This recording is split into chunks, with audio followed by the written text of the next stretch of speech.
Essa semana a gente falou sobre a série Unabomber do Netflix. O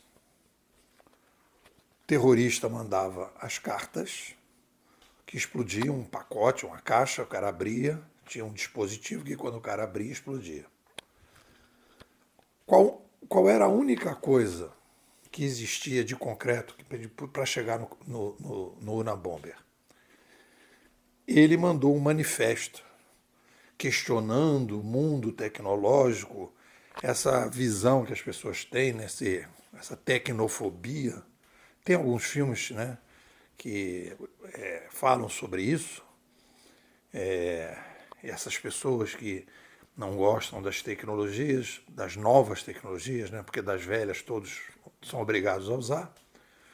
E então, a digital que existia naquela época, a digital que podia ser percebida era o manifesto. Era a única coisa que existia de concreto.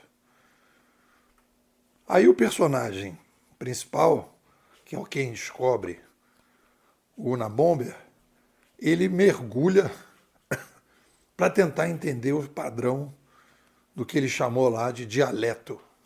Ele tem lá idoleto, não me lembro, idioleto, uma coisa mais ou menos assim, em que ele vai estudar, vai conversar pede ajuda para uma professora, e ele vai procurar, tentar achar o Unabomber a partir da única coisa palpável que ele tinha.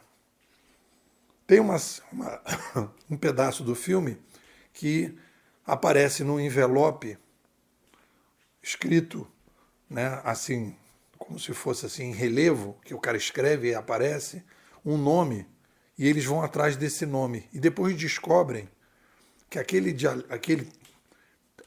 escrito que tinha em cima do envelope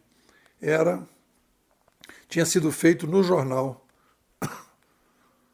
que recebeu a carta do Unabomber e não tinha sido feito pelo Unabomber. Gastaram uma fortuna para achar um nome que fizesse sentido com aquilo ali. Ou seja, os caras estavam perdidos. E aí você então tem, naquela força-tarefa, a ignorância total de duas coisas fundamentais. Isso tem a ver com inovação e tem a ver com inovação disruptiva. A primeira é a noção que o nosso querido Thomas Kuhn nos trouxe para o conhecimento humano para dizer: há momentos de extraordinariedades e há momentos de normalidades. Naquele filme, basicamente, as pessoas querem resolver um problema complexo, novo, que exige uma visão extraordinária com normalidades, com as burocracias e com as repetições e com um perfil de pessoas que são os incrementadores.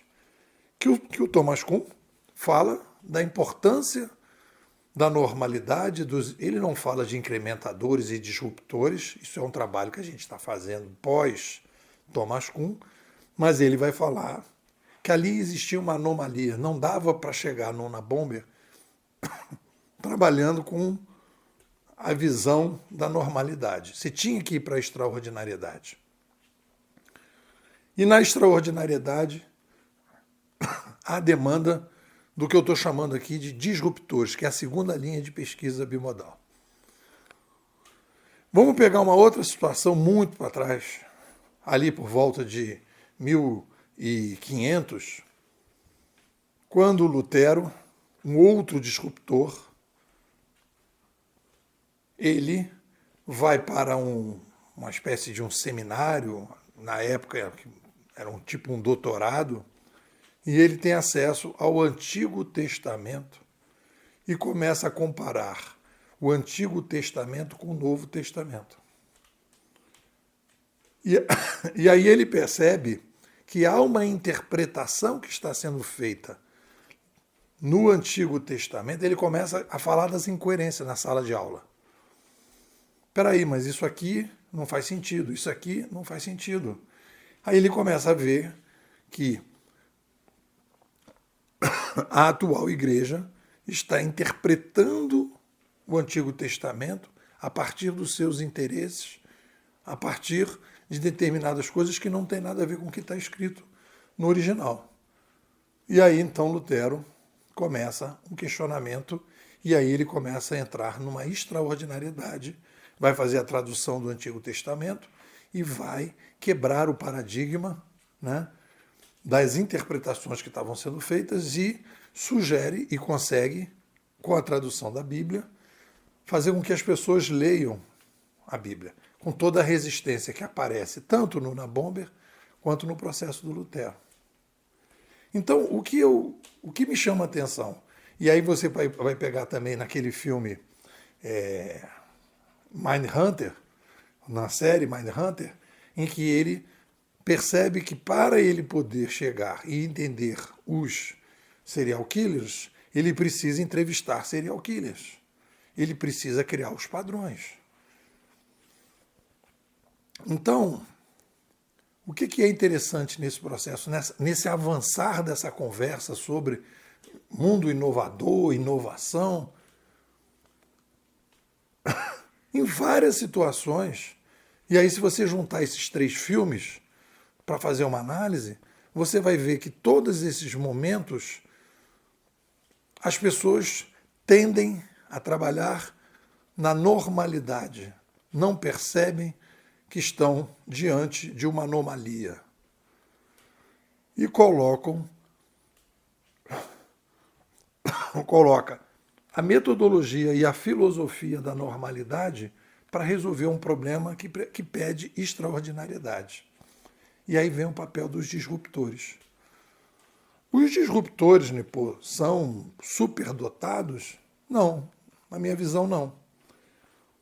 Com certeza eles não fazem determinadas coisas, talvez em termos de memória, em termos de matemática, de domínio de idioma, mas eles têm uma característica muito específica que é uma capacidade de lidar com a abstração maior que a maioria das pessoas. E essa capacidade abstrativa é o que permite perceber. E aí no artigo eu coloco, como eu já tinha falado lá no Unabomber, já tendo detalhado isso, duas situações.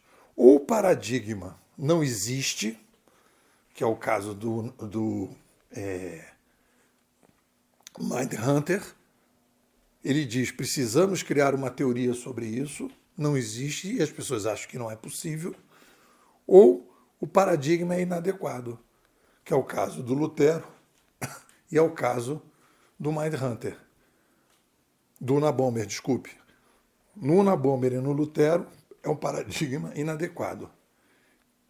E no Unabomber, no Mindhunter, o paradigma não existe.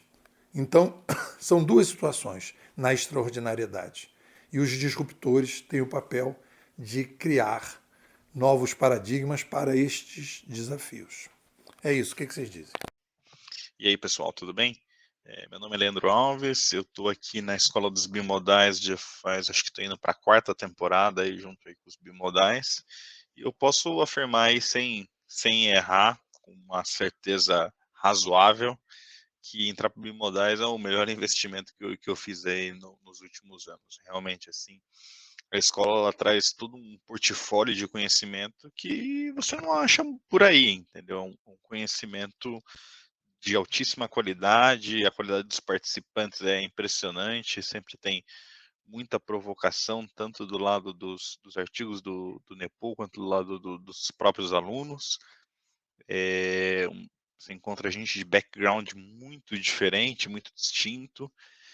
E eu vou falar para você, depois que eu comecei com os bimodais, assim, como aluno dos bimodais, a minha forma de pensar evoluiu muito, assim, o que eu consumo, como eu consumo, metodologia para isso, a forma como pensa, como enxerga os problemas, mudou completamente, assim. Acho que se você é uma pessoa que gosta de desafio intelectual, se quer ir um pouco além, a Bimodais definitivamente é a melhor opção que tem. Realmente, assim, eu sou muito grato a tudo que eu aprendi aí nos últimos anos.